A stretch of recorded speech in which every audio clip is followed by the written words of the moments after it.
If you think there's nothing to do in Newcastle and Lawrence County, then think again. Always stay connected to NCTV45 to receive the information on events going on in and around the area on a daily basis. Programs to view are Newswatch, The Morning Show, and Community Happenings. NCTV45 takes pride in bringing you the event and organization info that you want. NCTV45 is the #1 media source locally. NCTV45, anytime on your time.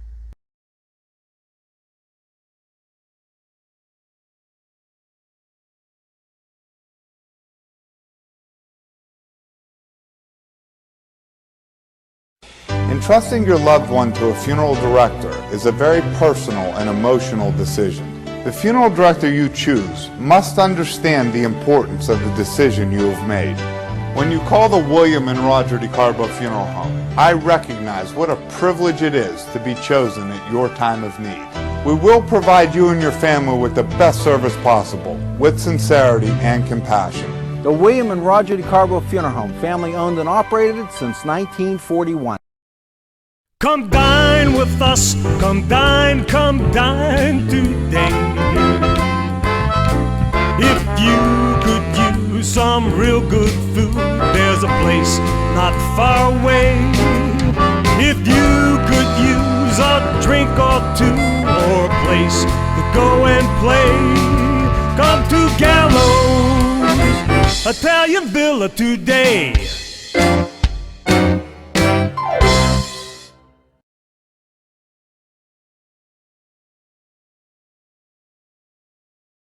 Simple elegance in a majestic setting. Yes, right here in downtown Newcastle, minutes away from shopping, seconds from a gas station, and let's not forget pastries, a restaurant, and oh yes, the schools. The majestic for that majestic lifestyle, right in the greatest castle, Newcastle. Come by and take a look. 658-5900.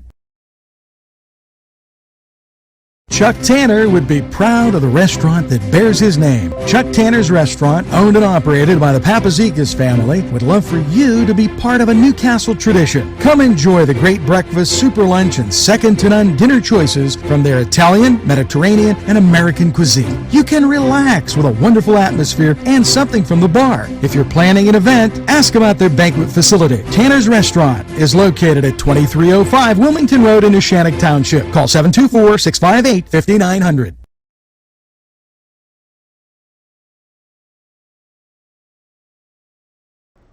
Good evening, folks. Early afternoon as we get to Newswatch, and I want to update you on a couple things. The governor's starting momentarily. 51 degrees outside, overcast. We got a few peaks of sun. That got us 7 degrees. So, just so you know, in the mailbag, and what you have to look forward to as the governor begins his address. And as I start this, and I'm just going down, the Roger DeCarbo Funeral Home holding a drive-through funeral this afternoon, 4 to 7. As people begin innovative ways to do business.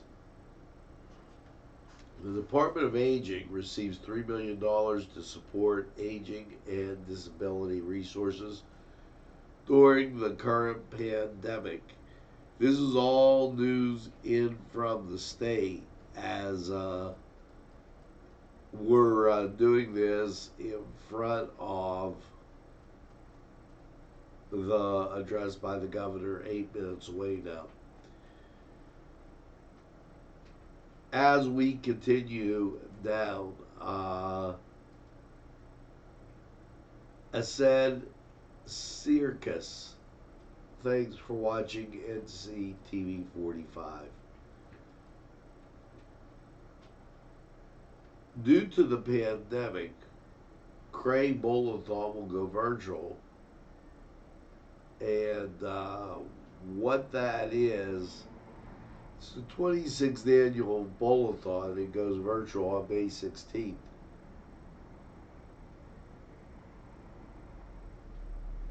Since teams can't bowl together, they submit a photo that represents bowling using social distancing. Each team will submit a photo using social distancing, or they can select their favorite team photo from a bowl-a-thon in the past. We will tell you more about this as May 16th, that Cray Bowl-a-thon set to start. Now, as we continue on, I'd like to thank Mark Brest for liking NCTV45. Governor's press conference now set to begin in 7 minutes.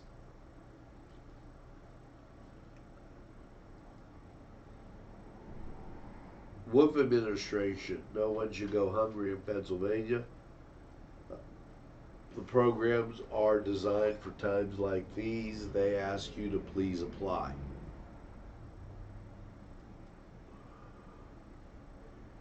Today we got 888 positives, bringing our total to 51,845. Basically, Trip 8's playing for a number.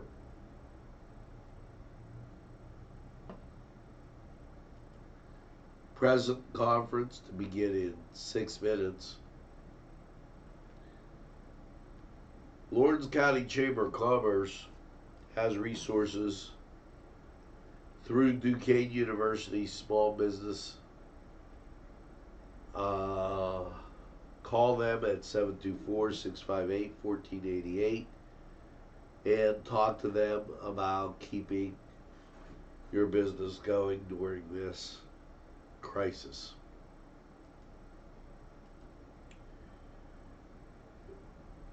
Again, governors will begin in 5 minutes, and we'll make sure that you have that feed right here as we're taking care of that right now. Free N95 decontamination systems for healthcare facilities. First responders are now available. The N95 mask is the mask that keeps out the virus. The others are surely suspect.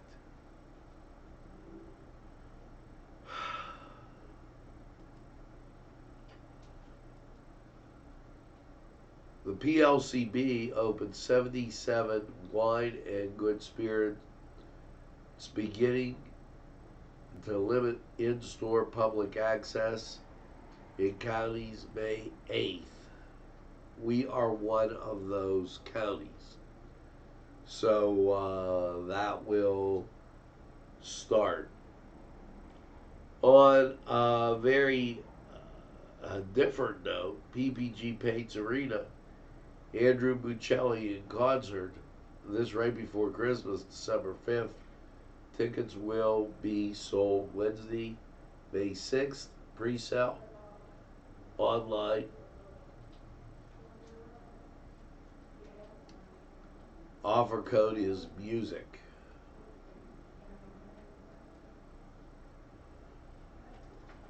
Newswatch rolling on and keeping you informed.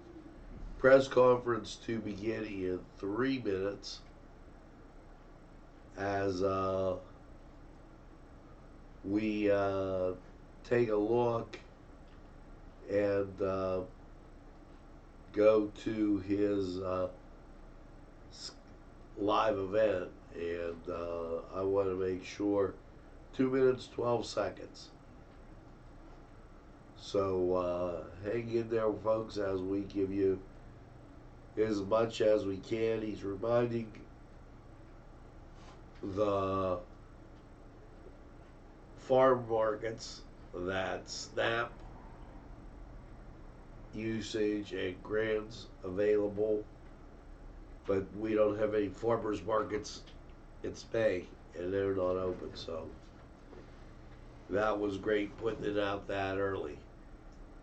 1:37, we're going to now start to check with going to the governor. 51 degrees outside, and watch Newswatch and our sports. Totally independent of this. We're going to be checking in with the governor as I just looked his live feed coming up. And we will switch over instantaneously, and that will conclude Evening Newswatch.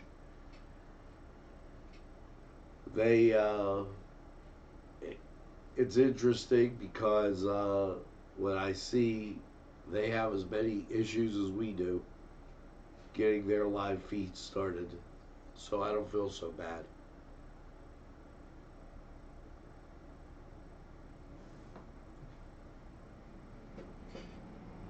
Started out very cold today. Now there's actually blue sky as I look towards the cathedral and North Hill.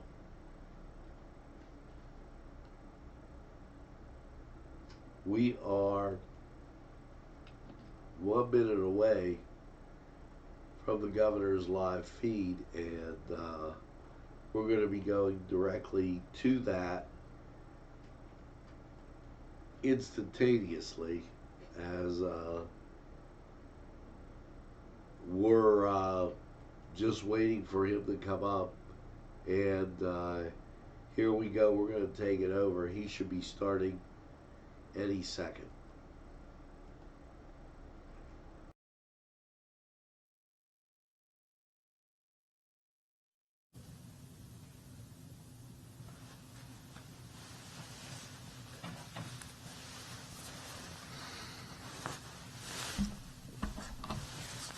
Thank you for joining me.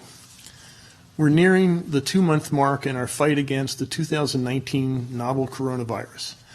And so far, the public health aspect has been our #1 priority because there is nothing more valuable than life. Now we're reaching a point where we can more fully address some of the economic effects of COVID-19. An estimated 1 in 6 Pennsylvanians who are currently able to work do not have a job. Some of these Pennsylvanians have been laid off due to a temporary closure and will soon resume working, but many others worked in a job that has permanently disappeared. As businesses begin to reopen, we're walking a tightrope between health and economy. Though the spread of COVID-19 has slowed, we have not eradicated this illness, nor have we cured it. We anticipate many months to pass before we have a vaccine, and some current projections show a resurgence of the virus in the fall. We do not want to spend the next few months or next year cloistered inside our homes. We want to be able to resume working, going to school, going to church, and visiting our loved ones. We want to reopen businesses of all types, and we want to be able to do this with as little risk as possible. When this virus first arrived, we had very little time and knowledge to prepare. Now we have the gift of experience. We have better testing capabilities. We have a more robust contact tracing system in place, and we have a better understanding of the virus's transmission. To reopen our economy to its maximum potential, we will need to boost our ability to contain this highly transmissible virus.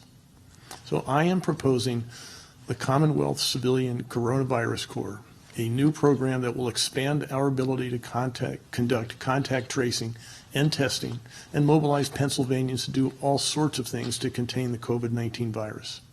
The Commonwealth Civilian Coronavirus Corps will reduce our unemployment rate while making a lasting health and economic contribution to our Commonwealth. By maximizing our testing and contact tracing capabilities, we can contain COVID-19 without widely freezing the movement of Pennsylvanians.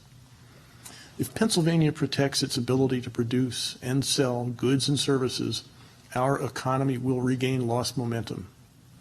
The Commonwealth Civilian Coronavirus Corps will not be a replacement for everyday hygiene, wearing masks, social distancing, nor will it replace our health care and other workers who already play a vital role in contact tracing. We will likely still be unable to resume activities with large crowds such as concerts for fear of infecting an enormous number of Pennsylvanians at one time. But effective containment will allow us to resume life as much as possible. We have slowed this virus through shared sacrifices, and we have bought precious time. We need to now use that time effectively by building a program that will allow our Commonwealth to function as much as possible while we wait for a vaccine. And we need to regrow our economy. The Commonwealth Civilian Coronavirus Corps is my plan to do this, and I will continue to unveil aspects of this plan in the coming weeks. In the meantime, thank you for your patience and thank you for your continued support as Pennsylvania continues to work together to get through this crisis. Now, before I turn this over to Secretary Levine, I'd like to extend a special thank you to community health nurses in honor of World Nurses Day. As we reopen our Commonwealth, we will increasingly rely on community health nurses who form the backbone of our contact tracing program. Community health nurses have always been essential to the health and well-being of Pennsylvanians, and now they're even more important, and they deserve the gratitude from all of us. So on that note, I'm going to turn it over to Secretary Levine now for her daily update. Secretary Levine.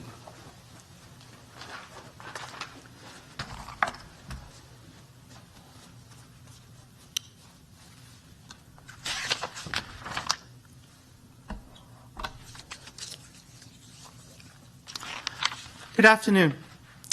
Here is our latest update on COVID-19 in Pennsylvania. As of 12 a.m. this morning, we have 888 new cases of COVID-19.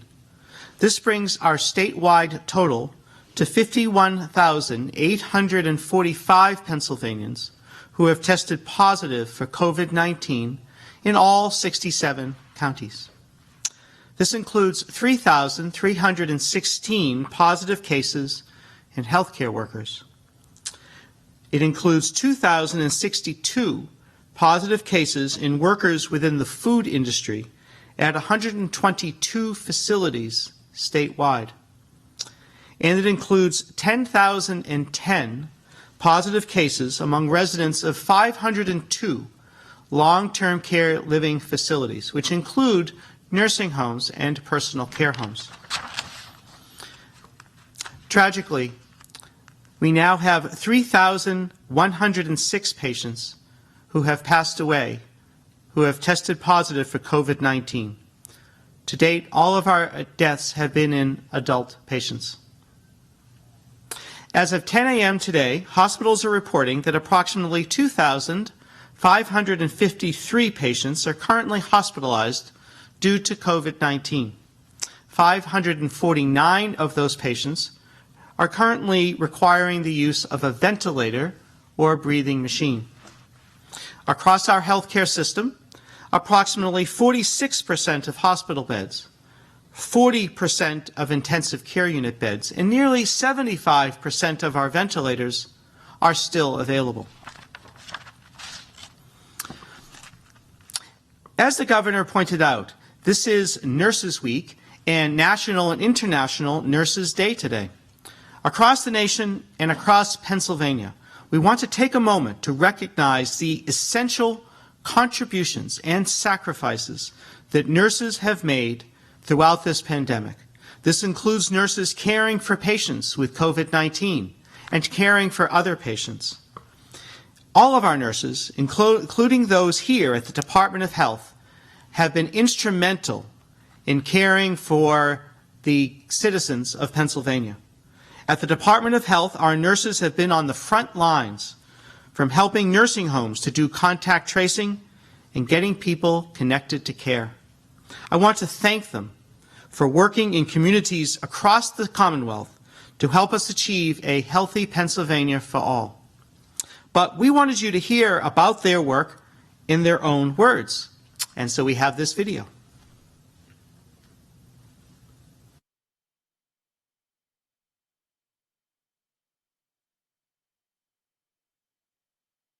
Hello, my name is Lisa Snyder. Gene Simons, Jim Hamilton, Benita Fulkerson. I'm a population health nurse. I'm a community health nurse supervisor. And I'm a clerk typist. I'm a community health nurse. I'm the district nurse administrator. And I work in Schuylkill County, in Westmoreland County, Mercer County. I have been with the Department of Health For 15 years. for 6 months. for 30 years. For the past 4 years. 29 years and 10 months.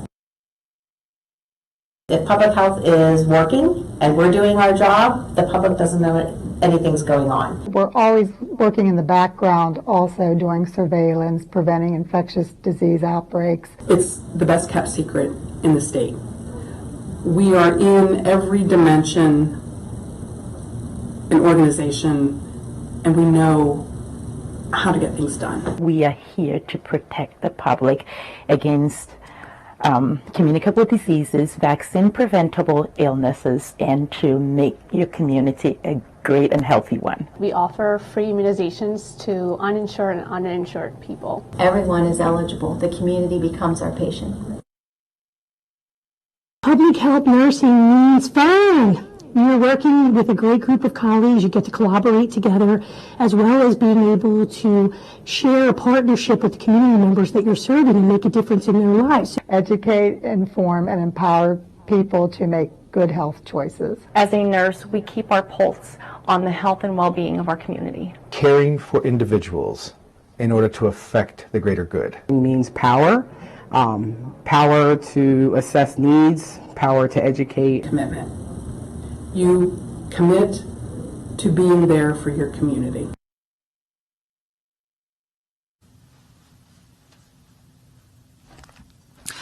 Thank you again to every nurse in Pennsylvania and our nation for helping keeping us safe. Now, here are my daily reminders. Please wash your hands with soap and water for at least 20 seconds, or the time it takes to sing Happy Birthday twice. And use hand sanitizer if soap and water are not available. Cover any coughs or sneezes with your elbow, not with your hands. And don't touch your face, especially after touching surfaces. Clean surfaces frequently. And if you have to go out for life-sustaining activities, please wear a mask if you're going to come into contact with others. If you have questions about your health, please contact your healthcare provider. And if you need mental health resources because you or someone you know is experiencing a mental health crisis, please use our crisis text line by texting PA to 741741 or call the statewide support and referral helpline at 1-855-284-2494. Again, 1-855-284-2494. If you or someone you know is suffering from an addiction, you can call the helpline through the Department of Drug and Alcohol Programs at 1-800-662-HELP. Again, 1-800-662-HELP. For the most reliable information related to Pennsylvania's response to COVID-19, please visit our website at health.pa.gov. And what is most important for Pennsylvanians to remember is stay calm, stay home, and stay safe. And the Governor and I will now take your questions. Thank you, Secretary. Our first question is for you from WHYY. Last week, New Jersey released its provisional death statistics for the past few months, which show a clear rise in deaths. Could you comment as to why Pennsylvania has not recorded a similar rise in deaths? Is it because the impact of COVID has been limited here or because of reporting issues on the state side? Well, first, New Jersey has a completely death reporting system that we do. We have great coroners, 67 coroners in our Commonwealth. They have a medical examiner system that reports through their department, so it's a completely different system. But we've been looking at the data today, and in New Jersey, they have reported 131,890 patients with COVID-19. They have reported 8,549 deaths, which is approximately 6% of patients have tragically passed away. In Pennsylvania today, we reported 51,845 patients with COVID-19, and tragically we have reported 3,106 deaths. This is approximately 6% of patients with COVID-19 have tragically passed away. So in terms of the death reporting due to COVID-19, it's approximately the same. The Public Source and Post-Gazette also have questions on death reporting. The New York Times reporting this morning that the state's reporting of death totals to the CDC was slower than normal. Why is that, and why is it problematic this year? Well, so reporting all the deaths and the cases and deaths of COVID-19 has certainly been a challenge in our department to do that in real time almost, and to reporting that data every day. In terms of death reporting, we have our two death reporting systems that I have discussed, the NEDS reporting system, but also our electronic death reporting system. We get deaths recorded from our great coroners as well. And then we get deaths reported through our systems through the county municipal health departments. We have mentioned that Philadelphia has a different system, and it has taken time to reconcile that. So has been a real challenge. We are absolutely committed to this, and the governor has emphasized this, his commitment to getting this data out in an efficient way. We are going to be working every day now to reconcile our data with the Philadelphia County Health Department. We are working on both personnel and in IT ways to harmonize and reconcile our NEDS system and our electronic death reporting system, and we commit to getting the most accurate data reported to you every day that we possibly can. From 6 ABC, the Butler Eagle, and WKOK, questions about elective surgeries and dental guidance. There seems to be some confusion when dental practices can open for elective procedures, including routine teeth cleanings. In what phase are you advising dental procedures to open for elective non-emergency care? We'll be having dental guidance that will be released by Friday. And then also a local dentist expressed his concern about a hospital resuming elective procedures, not receiving PPE from the department. This dentist says local doctors should be making the decision as to whether or not a procedure is necessary or not. What is your response? Well, we agree that local doctors should be making the decisions whether a medical procedure is necessary, and we agree with that. And in almost all the areas of the state, except for the hardest hit areas, we are allowing elective procedures to start in hospitals and health systems, as well as ambulatory surgical facilities.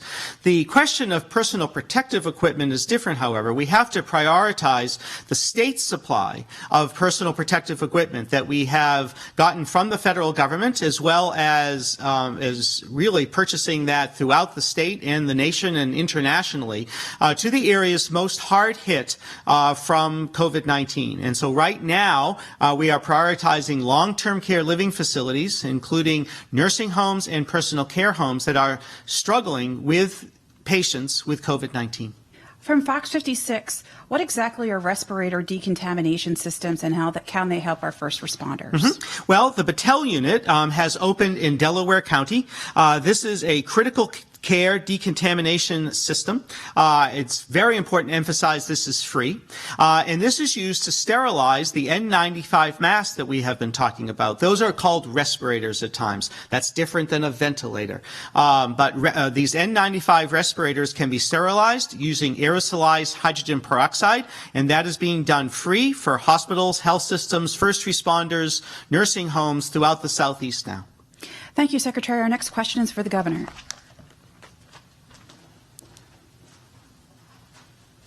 Governor, from Spotlight, PA, what is the timeline for hiring the Coronavirus Corps, and how many people are you going to hire?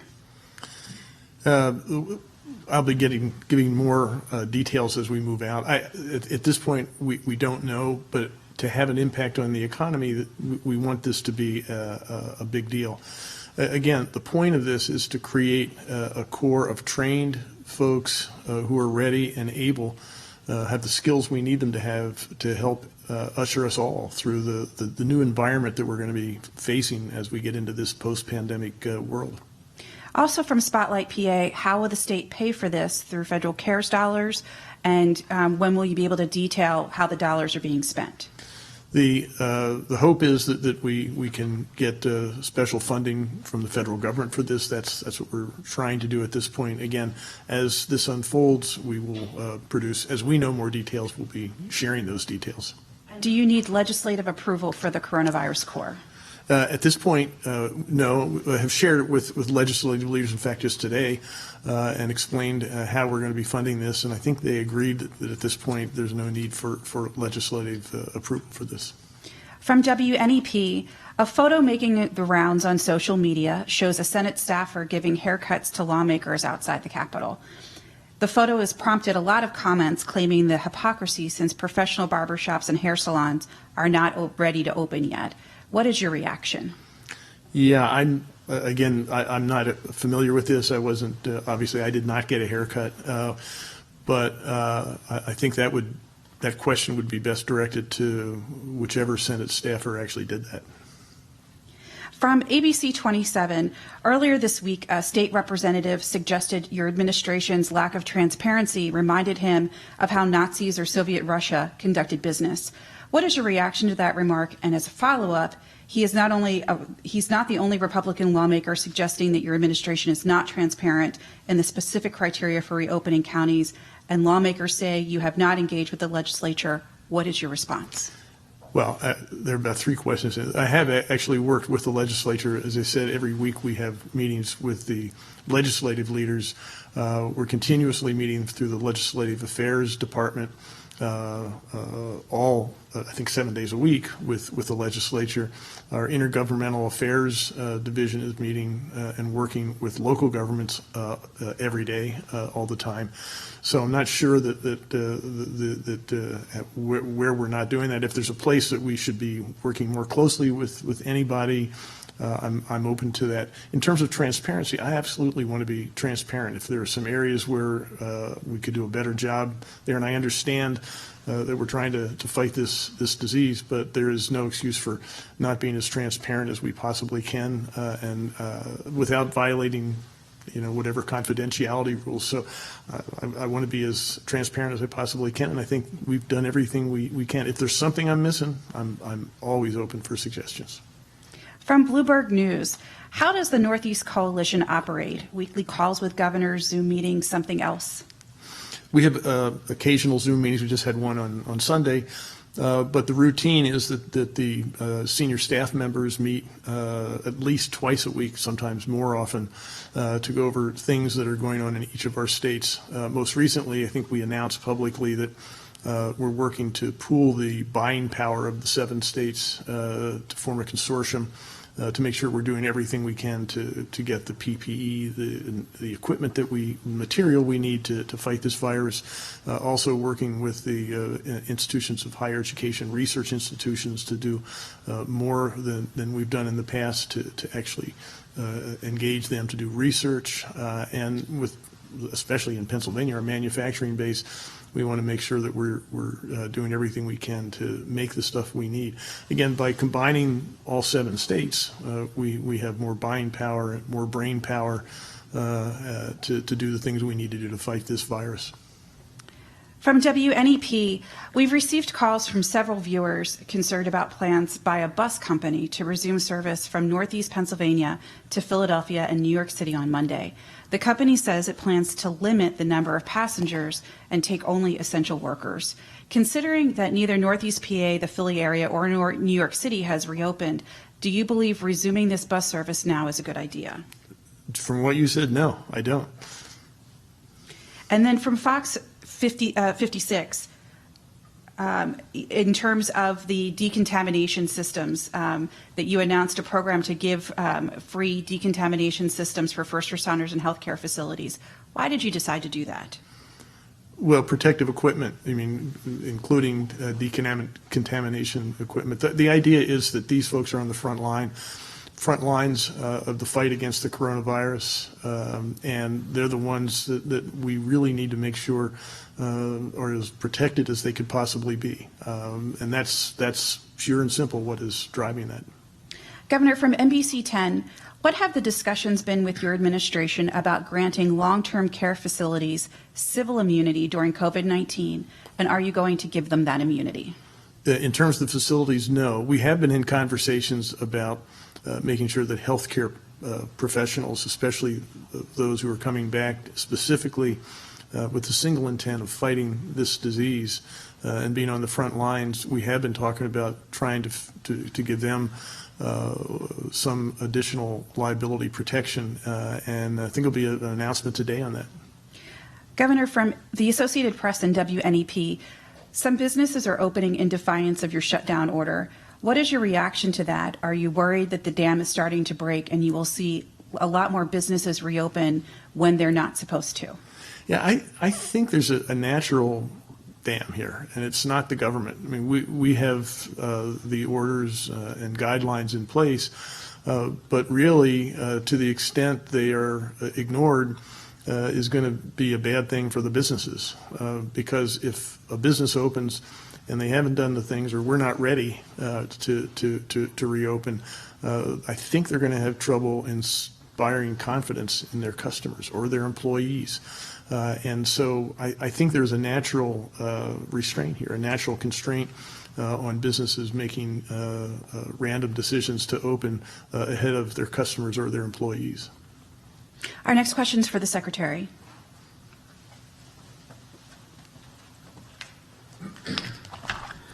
Secretary, from the Pittsburgh Post-Gazette, second part of the question that I had missed earlier on reporting deaths. Has the state taken a look at the overall death totals to try to come up with some estimate of the excess death total so far this year that might demonstrate the full impact of the pandemic? Well, I mean, we certainly know that there are over 3,000 deaths specifically from COVID-19, but I'm aware of some of the calculations that the question is referring to, and we'll be taking a look at that. From WFMZ, regarding nursing homes and including them in the count to reopen, at least one county, Delaware, has asked that these positive cases be excluded, and some others, Bucks, has alluded to this. Is there any way to do this and reopen safely, and why not exclude them if the majority of cases are in nursing homes? Well, the majority of the cases in many counties is not in nursing homes. The majority of the deaths are in nursing homes, but not because of the age of patients in nursing homes and the amount of medical conditions and comorbidities that those individuals have. But the majority of patients from most counties are not in the nursing home, but they are really part of the community. Nursing homes, perhaps food manufacturing or distribution centers, county and state prisons are really part of a county. They are part of the community. The workers that work in county and state prisons are part of the community. The workers and staff that work in nursing homes and personal care homes are part of the community, as well as those that work in those type of plants. And so that really is part of the mix of a community, and the cases that are in those facilities are part of the communities and the counties count. From ABC 27, what is the administration's response to a state lawmaker encouraging people not to wear masks whenever they go into an establishment, saying it does nothing unless you're in close quarters? Well, I think that is incorrect. I think that on the recommendations of the CDC and the federal government, as well as many other countries and really every state in the country, we are recommending that individuals wear masks if they're going outside and they're going to encounter people. As I've said many times, my mask protects you and your mask protects me. And if we're all wearing masks, then the community itself is protected, and there's a decreasing rate of the spread of this very infectious and communicable disease, COVID-19. From the Tribune Democrat, reporters saying that they were contacted by a reader whose parents had positive antibody tests and blood work from a hospital stay in December reevaluated. It showed strong indicators for COVID in the December blood work, and it said that the reader contacted the department and even told them they would be counted in Cambria County's report. Would they be among confirmed cases reported each day or probable cases that are not included? And would their situation affect the county's incidence rate? I'm not aware of the official report, and so I'll have to check with our staff about that. It's very interesting if they had antibodies from an illness in December. In December, the only reported cases were in China, and so that would be very interesting data in terms of possibly how early this disease was showing up in other countries. So I'll have to check in terms of the exact report to the state. From the Post-Gazette, what role will technology play in Pennsylvania's contact tracing effort, and how do you balance it with protecting people's privacy? Well, we will be using technology. We have talked about a product called Sarah Alert from MITRE, which will be helping us in terms of that. We're also in discussions with some other technology companies about using apps. Using the apps that would track people's whereabouts on cell phones would be voluntary. So it would be an app that you would download to your phone, and other states are starting to use this now, and we're having discussions about how we're going to make the app for Pennsylvania. And so that would be voluntary, however, to participate in that type of program. From the Altoona Mirror, UPMC's Stephen Shapiro said today during a Senate hearing convened by Pat Toomey that reopening coupled with continued protective cloistering of vulnerable populations as in nursing homes was a workable strategy. Do you have any comments?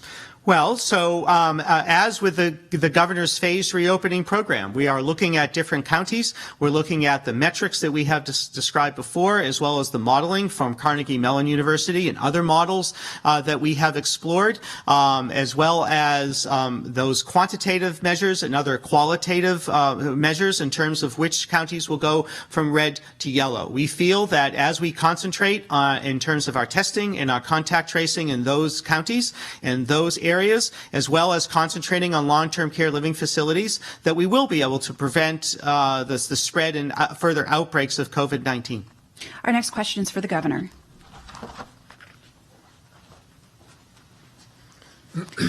Governor, from Penn Capital Star, why has testing plateaued?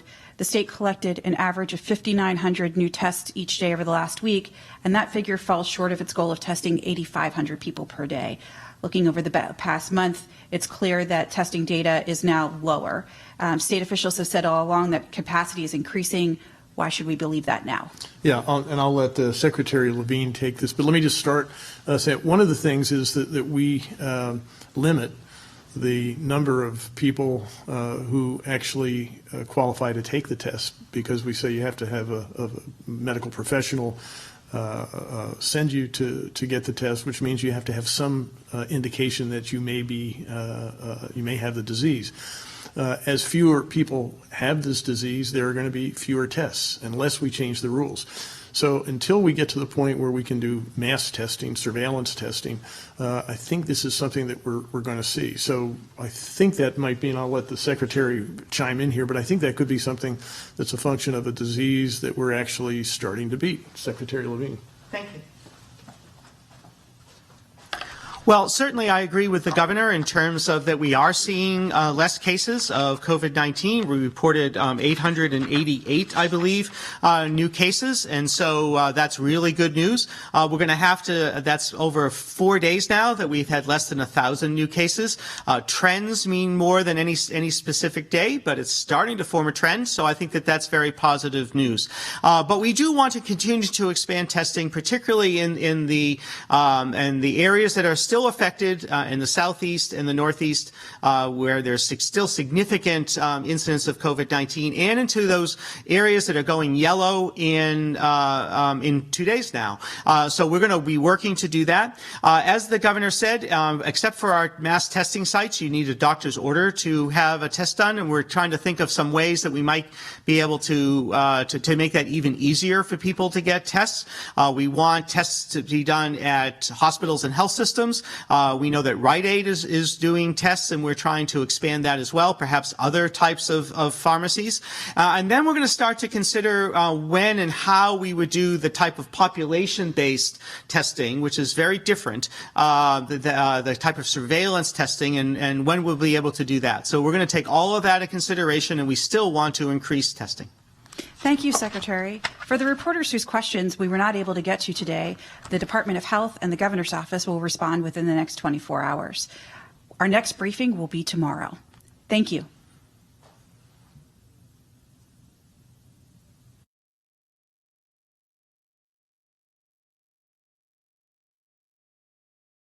Now, that was the briefing from Harrisburg. Here's hoping that you have a pleasant evening. Make sure you tell a friend and have a friend tell a friend about NCTV45. They'll be glad you did. And when they say, I don't watch a lot of TV, you tell them that NCTV45, why, we're available anytime on your time.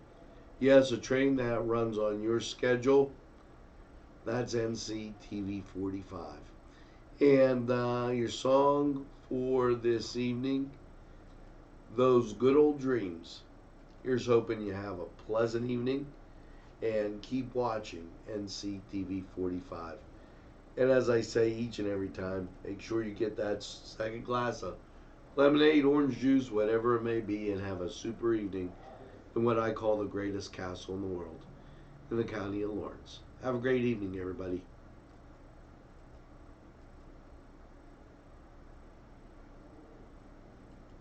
All alone I created fantasies as I grew